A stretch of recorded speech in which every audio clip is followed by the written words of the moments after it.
Manchester United have just beaten Wolves 4-3. What a game of football that was. Absolutely crazy scenes. Honestly, I'm absolutely ecstatic with that win. I really, really am. But yeah, before we get into our match reaction, guys, please do smash a like on the video. Please do subscribe to the channel if you are new, and let's get straight on into it. So first half, I think, was our best half of football this season. I thought we were incredible. In that first half, I think we should have been 3 or 4-0 up at halftime easily. We completely dominated Wolves in that first half. Incredible to have Casemiro back, Martinez back. That's clearly our best starting 11 that we saw today, isn't it? Obviously, people will say, oh, Onana's rubbish, all the rest of it. Okay, maybe Altay should start over Onana. I think that's 50-50. But that starting 11 that we saw today is our best starting 11. Okay, it is, without a shadow of a doubt. Kobbie Mainoo has to play every single game now. I don't care what people say. He is unbelievable. He is so composed on the ball. He's so strong for his age. He is an unbelievable player, Kobbie Mainoo. I don't want to gas him up too much, but I was talking to my friend about this during the game, and you see how good he is at passing, Kobbie Mainoo. Bruno Fernandes in that match gave away the ball so many times. He's so wasteful with the ball. Whereas Kobbie Mainoo, he just knows what to do. And to be able to do that at his age is just absolutely unbelievable. So that first half of football, honestly, as I said, was probably the best half we've played all season. We should have been 3 or 4-0 up, though, if I'm going to be critical. We had so many opportunities in that first half to pretty much put the game to bed, and we didn't do it. Then the inevitable happened. We go into the second half. I think we get a bit complacent. We think, oh, this is going to be easy. Wolves change up their formation. They make a couple of substitutions. And next thing you know, Wolves are back in the game. Their penalty was absolutely dodgy. We saw 2 penalties very similar in the Liverpool game last night, which weren't given. And I think it was an absolute disgrace, that penalty. I really, really do. I don't think he even touches the Wolves player Casemiro, but of course they give it. They always give things against Casemiro, don't they? And that, was the turning point of the game. Obviously, after that point, everybody thought, oh God, here we go again. The heartburn starts to kick in. Everybody's getting a bit worried. The penalty for me wasn't a penalty, but anyway, we're past that. Wolves' other goal, I think Onana should have done better. I think he was very, very poor. I think the goal, I can't remember which goal it was, but one of the goals, it just pretty much hit Onana in the chest and went in. I think, Onana's definitely not off the hook for me. Okay, he really, really isn't. But when they got that equaliser, I thought, oh my God, here we go again. I was just about ready to go into this match reaction after throwing away a victory. But Kobbie Mainoo saves the day. What a goal that was. Absolutely unbelievable. He went past, 2 or 3 players. He put the ball through someone's legs and then curls it into the corner. That was honestly, for somebody of his age, that was an unbelievable finish. 18 years of age, guys. Just let that sink in for a minute. Only 18 years of age. To be doing that in the Premier League in added time to win Manchester United a game. He obviously scored against Newport the other day as well. I mean, we're seeing a side of Kobbie Mainoo that... Oh, shit. Got a bit excited there. Lost the camera. Sorry, everyone. You can tell how excited I am about Kobbie Mainoo. I've just bloody lost the camera.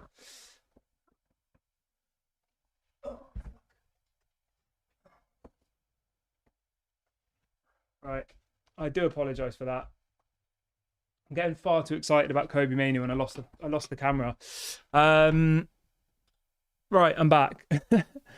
That was embarrassing. Oh, fuck's sake.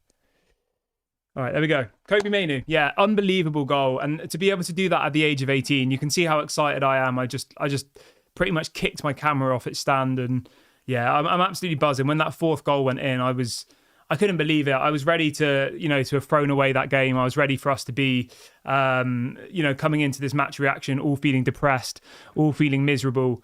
But we've done it. We've beat them. Now people will say, oh, it's only Wolves. It's only Wolves. Any team in the Premier League is hard. I don't want to hear that from anybody.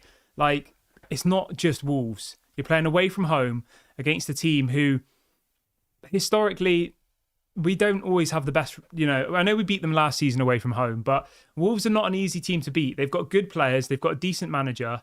It's always a difficult ground to go to. And for us to come away with 3 points is really, really positive. It is. And I know we can build on from this.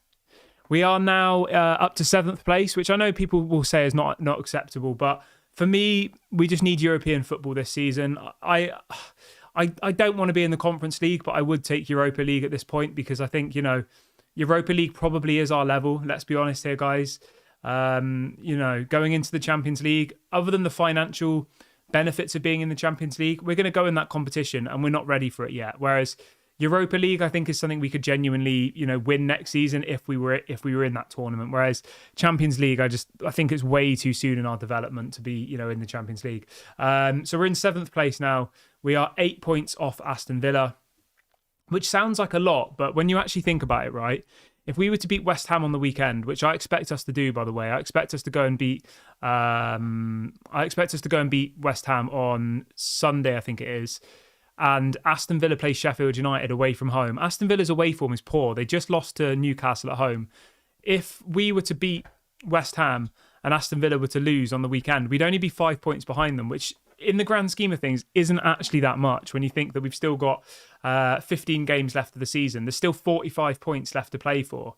To be 5 points behind, yes, I know it's not good enough. Yes, I know it's not where Manchester United be, but we could easily, bridge into that 4th place position.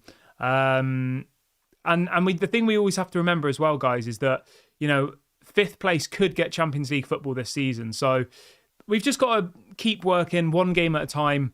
Big ups to Fred as well. Is this on this one? Yeah, big ups to all the people in the chat this evening as well. Hope everyone is feeling positive.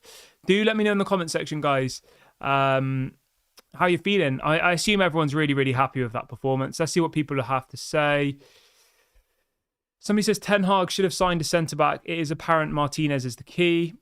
Frank says, I'm very disappointed with Onana. Yeah, Onana was awful. Yeah, absolutely awful today, as always. Terrible.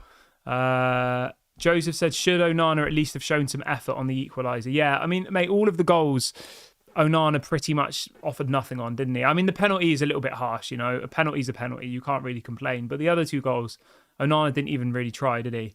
Comeback King says, Villa beat City. Villa also lost to Newcastle on the weekend, so... Zane says Wolves beat City, Spurs, and have been unlucky. Yeah, mate, Wolves have been very, very good this season. Somebody saying it was a lucky win. Onana was disappointing. Somebody else says, happy that we beat Wolves, but I must say, with my heart in my mouth, thank you for the win, Kobbie Mainoo. Yeah, I mean, we have to give all of this credit to Kobbie Mainoo. He has, absolutely smashed it for us today. Unbelievable. To be doing that at the age of 18, I'm sorry, that is unbelievable. And I said this to you guys before, my 3 favourite players are Kobbie Mainoo, Garnacho, and Rasmus Højlund. Those are my 3 players, and you can see why. Rasmus Højlund was unbelievable today. Mainoo was unbelievable today, and I think Garnacho had a good game as well. And overall, I'm absolutely buzzing. I can't lie.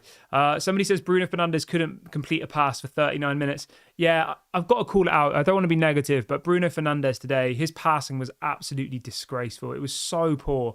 And I've said this to you guys before on the show, and people have been like, oh, why are you saying that about Bruno, right? I don't think Bruno Fernandes suits an Erik ten Hag style team. He gives the ball away too much. He can't play a simple pass. When we're under pressure, he tries to do something fancy and it goes out of play, or he mishits it. There was multiple opportunities where Bruno could have played an easy ball and he kicks it out of play. There was an opportunity where he was running in pretty much one-on-one to cross the ball and he spoons it.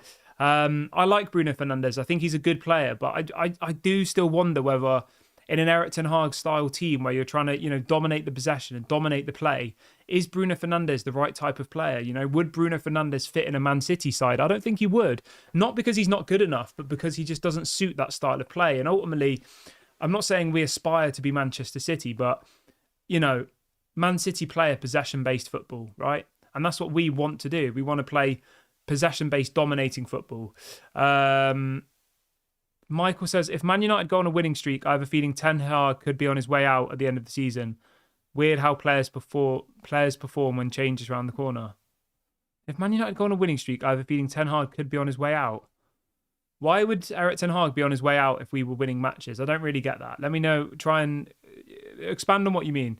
Everyone in the chat seems pretty upset about Onana. Yeah, Onana was poor. There's no way to sugarcoat it. Onana was very, very poor today. It's disappointing. It really, really is.